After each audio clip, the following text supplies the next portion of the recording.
به نام خدای خوشگل و زیبا. سلام بچه ها، عصرتون بخیر. امیدوارم که حالتون عالی باشه و هر جایی که هستید خوب و خوش و نایس باشید.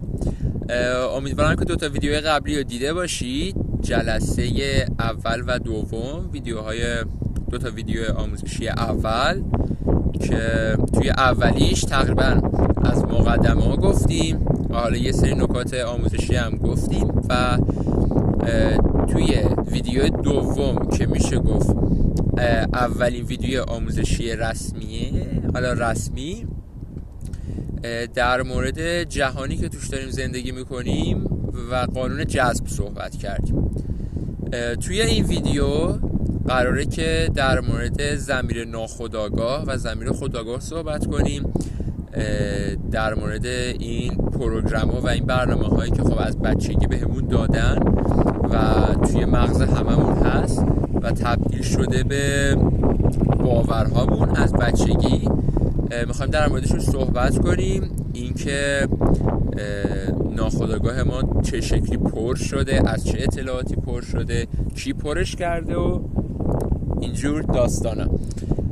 خب ببینید بچه ها، ما یه ضمیر خودآگاه داریم، یه ضمیر ناخودآگاه و میشه گفتش که مثل یه مموری، مثل یه حافظه است که زمانی که ما بچه ایم این حافظه خالیه وقتی که به دنیا میایم و تقریبا از توی شکم مادرمون و زمانی که نوزاد هستیم این شروع میکنه به پروگرام شدن و برنامه هایی که بهش میدن و توی خودش ذخیره میکنه. حالا بهتون میگم از چه طریقی برنامه میشه بهش داد و چیکار کنیم که اصلا برنامه‌اش تغییر کنه. ببینید ضمیر ناخودآگاه ما و این مموری که ما داریم دنبال اطلاعات هست برای بقا، دنبال برنامه است، دنبال پروگرام شدنه. پروگرام هم برنامه است و براش فرقی نمیکنه که این اطلاعاتی که بهش میدن خوبه، بده، به نفع ماست، به ضرر ماست. صرفا اطلاع نیاز داره برای بقا و از چند تا طریق شما میتونید اینو بهش برنامه بدید که میشه گفت از همون 5 تا حس خودمونه دیگه. آره میشه اینطوری که از فکر میکنم، یعنی فکری که نه، از طریق دیدن و شنیدن و صحبت کردن این کارا میتونید خیلی عمیق‌تر انجام بدید. یعنی این که شما زمانی که توی شکم مادرتون بودید خب یه سری چیزایی مثلا مادر پدر به هم دیگه میگفتن، جایی میرفتید یه نفری مثلا صحبت میکرده با تو، اینا توی عمق ضمیر ناخودآگاهتون هست و شما زمانی که عمیق بشید که بخواید ببینید چه برنامه‌ای توی ناخودآگاه شما هست، به این برنامه حالا میتونید دست پیدا بکنید.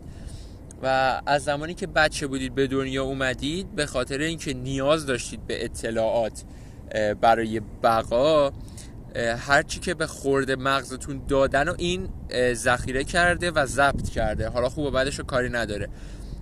از طریق پدر و مادر که میشه گفت اصلی ترینش هستن، همون خانواده که میشه گفت اصلی ترینش هستن، از طریق تلویزیون، برنامه کودک ها، جامعه، در همسایه، فامیل، توی کوچه بازی کردن با دوستان، سوشال مدیا که خیلی مهمه و از این طریق، از طریق آهنگایی که گوش میدید، تمام چیزایی که از بچگی بهتون گفتن شده باورتون و توی عمق ضمیر ناخودآگاهتون هست و همونا رو شما دارید زندگی میکنید. یعنی در واقع شما هر اطلاعاتی که به ضمیر ناخودآگاهتون بدید زندگیتون مثل همون میشه، یعنی زندگیتون رو مثل همون میکنه. یه جوری میشه گفت زندگی شما رو ضمیر ناخودآگاهتون میسازه و حالا شما هر اطلاعاتی که بهش بدید زندگیتون رو شبیه هم میکنه. حالا ما از زمانی که خب بچه بودیم پدر و مادرمون یا آگاه بودن یا آگاه نبودن و حالا این اطلاعاتی که به ما دادن بهترین چیزی بوده که خب بلد بودن توی زندگی خودشون و به همون یاد دادن و این شده که زندگیامون اینطوریه. حالا خوب یا بدی که نیست، باید ببینیم حالمون چه شکلیه یعنی میگم خوب یا بد نیست، یه جورایی همون برمیگردیم به کلمه چند بعدی دیگه، صحبتم چند بعدی میشه. آره، حالا اینا مغز ما رو پر کردن، پروگرام کردن از بچگی. بنده خدا خب شاید خودشون به این موضوع آگاهی نداشتن و شاید نمیدونستن، بعضیاشون خب شاید میدونستن و بیشتر معمولا حالا یه چیزی هم هست، روانشناسان در این مورد خب خیلی صحبت میکنن، یه تصویری هم هست، یه کوه یخیه که از آب اومده بالاتر از سطح دریا و نوشته این 5% ماجراست، یه کوه یخی بزرگ و زیر آب نشون میده یه قسمت خیلی بزرگی از این کوه یخ زیر آبه و اونو نوشته 95% بقیه ماجرا زیر آبه هستن، ما نمیبینیم، فقط 5% میبینیم. و ضمیر ناخودآگاه خودآگاه ما هم همینطوره. خودآگاهمون میشه گفت اون 5% است، اون 95% ناخودآگاهمونه که باعث میشه ما یه سری اکت هایی رو انجام بدیم، یه سری رفتارهایی انجام بدیم، یه سری صحبت هایی بکنیم. مثلا دیدین که وقتی که حالا چند تا مثال واسهتون میزنم، وقتی میخوایم با تلفن صحبت بکنیم زنگ بزنیم سلام خوبی چطوری. ببین ما اینو یاد گرفتیم از بچگی دیگه، تو این ضمیر ناخودآگاهمون هست که زمانی که سلام میکنی خوبی چطوری هم پشت سرش بگیم، حالا طرفو بپرسیم. یا مثلا واسهتون بگم یه نفری یه حرفی میزنه، یه جواب آماده ما خب از قبل واسش داریم و اون جواب میشه گفت که بهش میدیم توی ضمیر ناخودآگاهمون بوده. یا مثلا ناخودآگاه خیلی از کارا رو انجام میدیم، مثلا رانندگی کردن تا یه جایش خودآگاهه، مثلا 1 سال 2 سال اول رانندگی خیلی خودآگاهه، مثلا دنده، چه مثال خوبی، مثلا دنده رو اول نگاه میکنی میزنی سر جا، حواست به آینه ها هست، نمیدونم حواست به صندلی هست، خیلی هولیست اینور اونور نگاه میکنی یا اینا. اما بعد از چند سال که میگذره اصلا دیگه برات مهم نیست، سوار ماشین میشی اصلا نمیدونی چه شکلی داری میری، فقط میری آهنگ گوش میکنی، یه چیزی پشت فرمون میخوری، با یکی صحبت میکنی. من مثلا خودم همینطور بودم موقع رانندگی، اون اوایل که میخواستم یاد بگیرم اصلا نمیتونستم با بغل دستیم صحبت کنم. مثلا یکی از آشنامون نشسته بود کنارم، گفتم فلانی من اصلا نمیتونم باهات صحبت کنم، من فقط با حواسم به رانندگیم باشه. چند جلسه که گذشت بهش گفتم چقدر جالب، فکر نمیکردم بتونم هم باهات صحبت کنم هم رانندگی کنم و حالا یکم باز راحت‌تر شده بود و دیگه الان نه، الان دیگه با تلفنم صحبت میکنم، یه چیزی هم میخورم، حالا یه آهنگی هم گوش میدم، حواسم به همه چیز هست. و ناخودآگاه خب اینطوری کار میکنه. شما یه چیز جدیدی که میخواید یاد بگیرید، یه کاری که میخواید بکنید، اول به صورت خودآگاه اون کارو انجام میدید. مثلا راه رفتنتون هم همینه، وقتی که بچه بودید میخواستید راه برید، خودآگاه اول یه سری کارهایی خب انجام دادید، مثلا حالا دستتون رو گرفتن وایسید، بلند شدید راه رفتید، اول مثلا تاتی کردین و این پاتون رو گشتین و اینجور داستانا. بعد دیگه الان یه جوری اصلا ناخودآگاه دارید راه میرین دیگه، اصلا واسهتون مهم، اصلا توجهی هم نمی‌کنید. این خب خیلی واسمون خوبه، میشه گفت خوبه، بدم هست. یعنی همینطوری که در عین حال خوبه، یعنی دیگه نیازی نیست که ما خودآگاه بخوایم یه کاری انجام بدیم، مثلا میتونیم به کار دیگه‌مون هم برسیم. از یه زاویه‌ای هم که نگاه کنی، از یه دیدگاه دیگه هم بخوای ببینی، خب یه جوری بدم هست دیگه مسلماً. شما فکرشو بکن، حالا یکم عمیق‌تر میشیم توش. یه بچه‌ای که میره مدرسه و مدام این مغزشو پروگرام کردن، ناخودآگاهشو پر کردن از اطلاعات فقرساز، از نمیتونی، از تو تواناییشو نداری، از مسخره کردن و از تحقیر کردن و اعتماد به نفسش آوردن پایین، عزت نفسش آوردن پایین، زدن تو سرش، گفتن خاک بر سرت، تو نمیتونی فلان کار رو انجام بدی، تو دست و پا چلفتی. خب اینا هم بده دیگه، اینا توی ناخودآگاهمون هست. خب بنده خدا طرف نمیدونه. مثلا فکرشو بکنین، حالا من از خودم مثال میزنم، من از بچگی خب حالا واسه کارهایی که انجام میدادم، یه سری کارا به خاطر اون بچگی و بازیگوش بودنم بود، سر به هوا بودم و دست و پا چلفتی میشگو بودم. حالا چیزی که اینا میگم، و هر باری که مثلا یه کاری رو میخواستم انجام بدم، حالا از طریق خانواده یا آشناها، همش بهم تیکه مینداختن، همش بهم یه چیزی میگفتن و این باعث میشد که من خب اون کارمو خراب بکنم. یعنی مثلا یه کارو نتونم درست انجام بدم، مثلا یه سینی رو نتونم درست بیارم و هر بار که اشتباه میکردم بهم میگفتن خاک تو سرت نکنن، دستو با چلفتی. خب اینو انقدر بارها و بارها تکرار کردن که این رفته توی عمق ضمیر ناخودآگاه من نشسته و شده یه باور برای من. باورها با تکرار ساخته میشن، با تکرار افکار، با تکرار حرفها، جملات، باورها ساخته میشن و این باورهای ما هستن که حالا میگی چی شد از ضمیر ناخودآگاه زدی تو باورها، همونه، فرق نمیکنه.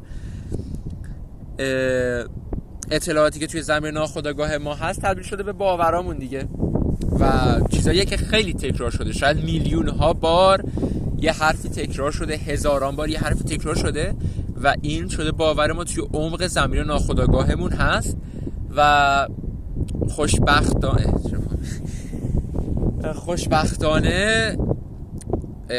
یه خبر خوب میشه گفت هست، یه خبر بد. خبر خوب اینه که شما هر سنی که باشید میتونید برنامه‌های ضمیر ناخودآگاهتون رو تغییر بدید و اون برنامه‌ای که میخواید روش نصب بکنید. میشه گفت یه سافت‌وره، یه نرم افزاره که نصب میشه روی شما و شما میتونید نرم افزار قبلی رو پاکش کنید، دیلیتش کنید و نرم افزار جدید رو نصب بکنید.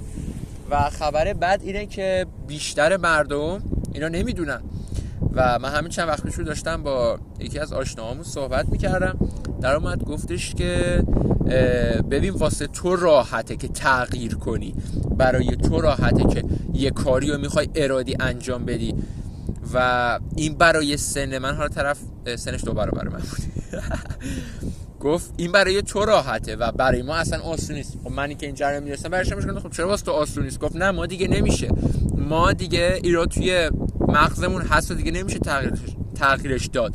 بهش گفتم فلانی میشه، چرا نمیشه؟ اگه من تونستم آقا تو هم میتونی. منم 16-17 سال با همین چیز زندگی کردم اما بعد تغییرش دادم خیلی راحت.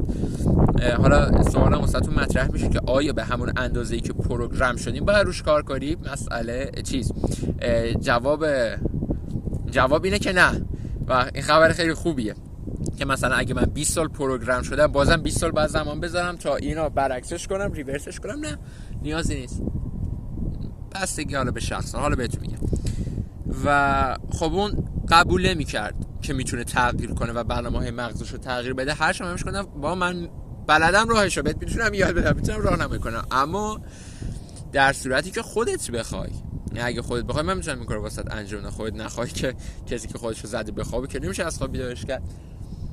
و خب داستان همینه، میدونین تغییر کردن سخت نیست، تغییر دادن الگوهای رفتاری، تغییر دادن باورها سخت نیست، مقاومت در برابر اون واسه که سخته. یعنی خیلی جمله عمیقی جمله باحالی گفتم. و مقاومت در برابر اونه که سخته. میدونی وقتی که متوجه بشید تغییر کردن چقدر خوبه و همیشه جوابه، عاشق تغییر کردن میشین. من یه زمانی نتورک کار میکردم و اونجا یه کتابی خوندم به نام چه کسی پنیر مرا جابجا کرد. 60 صفحه بود کلا کتابش، یعنی 1 ساعت هم نمیشد کلا این کتاب بخوای بخونی.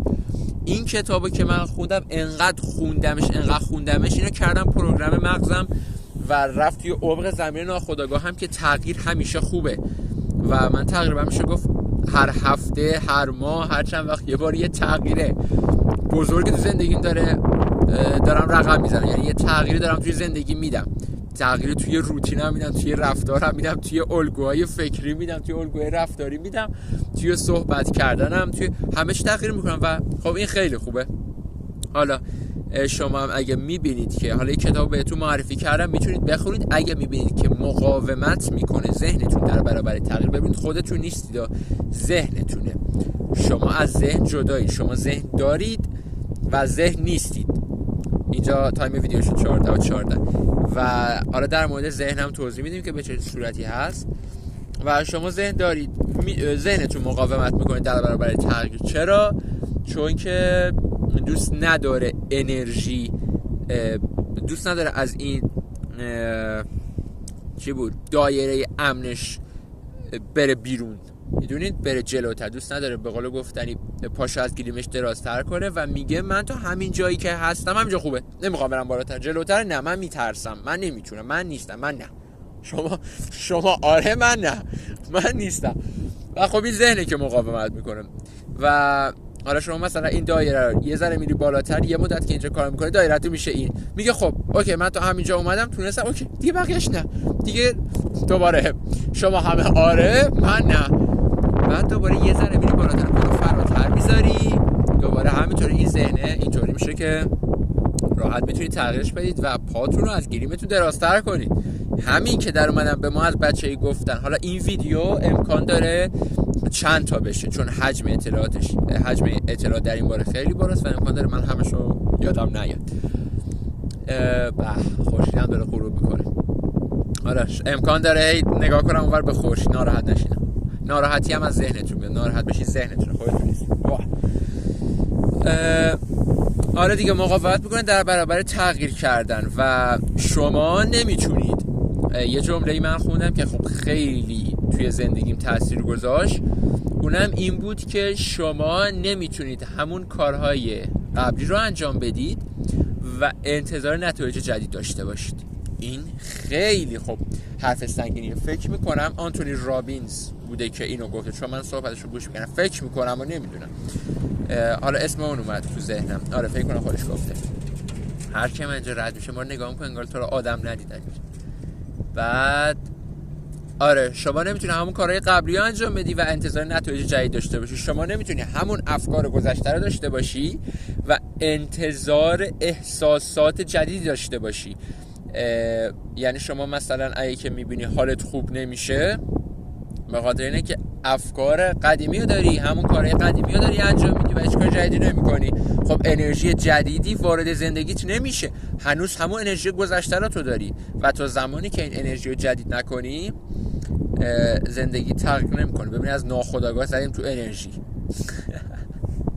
خب همش به هم مربوطه، میدونین یه زنجیرن اینا، همه زنجیروار به هم دیگه وصلن و اگه یکیش نباشه لنگ میزن، نمیشه اصلا، اینا همش باید به هم وصل باشه. و حالا خلاصه زندگی ما رو زمین ناخودآگاهمون رقم میزنه و زمین ناخودآگاه ما رو هم از بچگی پر کردن و همچنان میشه گفتن پر میکنن. مثلا شما یه کاسبی رو نگاه کن، مثلا میگه که بازار وضعش خوبه خیلی عالیه، من مثلا خوشحالم راحت پول در میارم و اینجور داستانا. حالا من مثال مالی میزنم چون اکثرا به خاطر پول میان تو این داستان، ولی یکی رو میبینیم مثلا میگه نه بازار خیلی بده، بازار کساد، کار خوابیده و نمیدونم مشتری. خب نه همه باور همه پروگرامه که از بچگی توی ذهنشون هستن. یکی مثلا توی خانواده فقیر از لحاظ مادی به دنیا اومده و از بچگی تو سرش زدن گفتن که آره کار سخته، پول علف خرسه، مرد باید بره کار کنه، نمیدونم سخت باید پول در بیاری، نمیدونم پول زیر پای فیل و اینجور داستانه. یکی دیگه هم نه توی خانواده حالا ثروتمند از لحاظ مادی به دنیا اومده و بهش گفتن خب پول در آوردن خیلی راحته، آسون میتونی پول در بیاری، مشتری هست و برکت هست و همیشه راحت میتونی پول در بیاری و اینجور داستان. اینا شده پروگرامای مغزش و توی باوراش هست، از بچگی رشد کرده و همونو دارن زندگیشو میسازن. شما نگاه بکنید چقدر من دارم مؤدب و کتابی صحبت میکنم. شما نگاه بکنید ببینید که مثلا من میگم مثلا تموم مردم روی زمین 24 ساعت وقت دارن، اما هر کدوم نتایجشون مختلفه. میدونی مثلا 2 تا کاسه، من خودم یادم اون موقع توی بازاری کار میکردم، ما حالت سوپری داشتیم، سوپر مواد غذایی رو میفروختیم، سوسیس کالباس، لبنیات و ترشیجات و ایران. مغازه روبرویمونم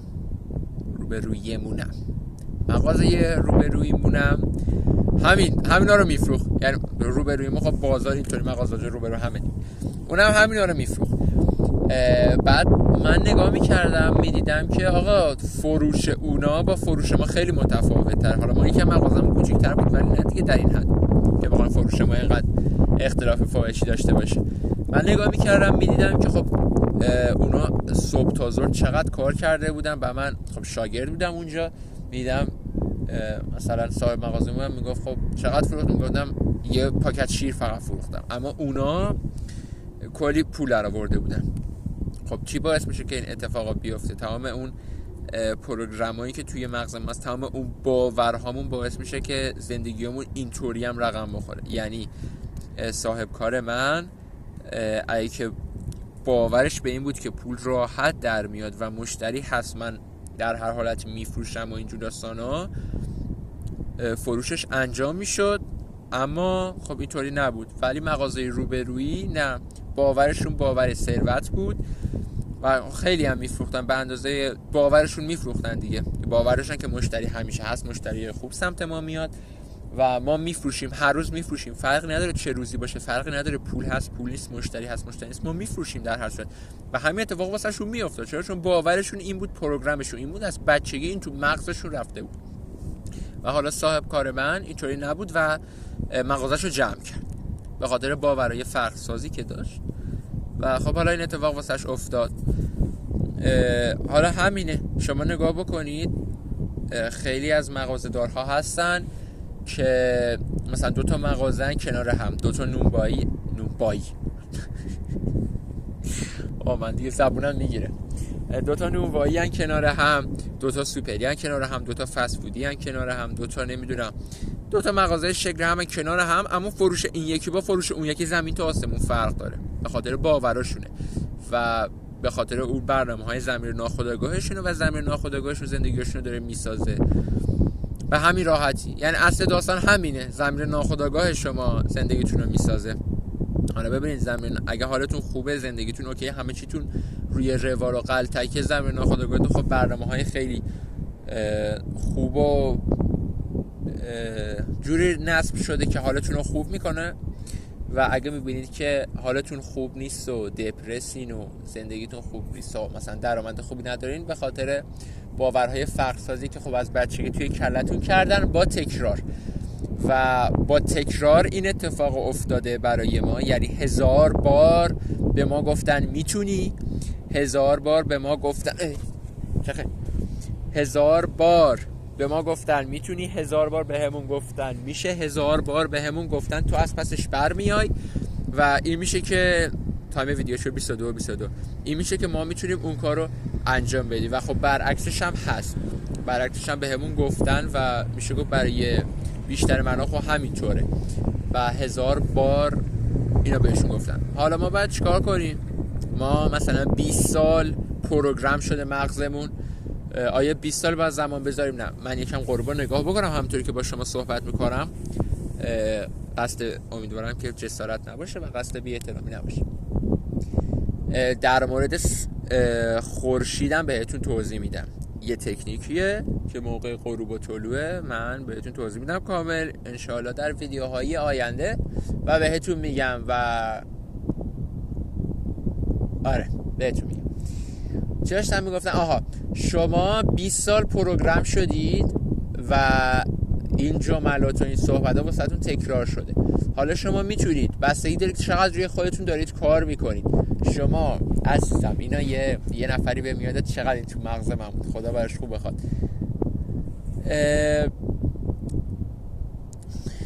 یادم رفت. شما همینطوری که دارید اطلاعات مثبت و اطلاعات باورهایی که زندگیتون رو خوب میکنه، باورهای حالا مثلا واسه پول بگیم ثروت ساز، باورهایی که به رشدتون کمک کنه میریزید، این خوبه انقدر بریزید. یه لیوان آب که مثلا شاید دیده باشید توی اینستاگرام، توش آب و گله، انقدر میره زیر شیر آب که این گلا میاد بالا و همش میشه آب تمیز. این کارا میتونید بکنید، یعنی انقدر اطلاعات و پروگرام های مثبت به ذهنتون بدید که تمام چیزهای منفی ریورس بشه توی مغزتون. از یه ور میتونید، این یه راهشه، از یه راهی هم میتونید همینطور که دارین اطلاعات مثبت بدین، اطلاعات منفی هم بکشین بیرون. خب این خیلی چیز قوی تریه دیگه، منفی رو خارج میکنه، همزمان که دارین منفی خارج کنین مثبت هم میریزی.